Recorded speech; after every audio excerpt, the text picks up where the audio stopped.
મારા મત વિસ્તારના જામવાડી ગામે 2-4 ખેડૂતો દ્વારા ગેરકાયદેસર પુલિયાનું કામ ચાલુ કર્યું. એટલે ત્યાંના સરપંચીએ 3 નોટિસ આપવા છતાં બંધ ન કર્યું અને સરપંચશ્રીએ મામલતદારને રજૂઆત કરી. એટલે મામલતદારે એ પુલિયું બનાવવા માટે મનાઈ હુકમ આપવામાં આવ્યો. એટલે એ લોકો ડેપ્યુટી કલેક્ટરમાં અપીલમાં ગયા અને ડેપ્યુટી કલેક્ટરે સ્થળ નિરીક્ષણ કરી અને એવો ચુકાદો આપ્યો કે 1 મીટર સુધી આ પુલ તમે બનાવી શકશો. એને બદલે 4 મીટર પુલ બનાવી નાખ્યો એની. અને એને હિસાબે ભારે વરસાદ થતાં ઝારી ઝાકરા ભરાઈ જતાં 300-400 વીઘામાં પાણી ભરાઈ જાય. અને એટલા માટે એ તોડવા માટેનો મેં ફરિયાદ સંકલનમાં પ્રશ્ન મૂકેલો. ત્યારે કલેક્ટરશ્રીએ આદેશ કર્યો ડેપ્યુટી કલેક્ટરને કે તમે જાતે રૂબરૂ જઈ આવજો અને ધારાસભ્યને સાથે લઈ જાજો.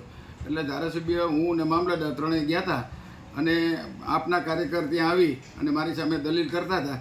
એટલે મેં એને કીધું કે ભાઈ આ ગેરકાયદેસર છે ને પુલ તોડવો જરૂરી છે.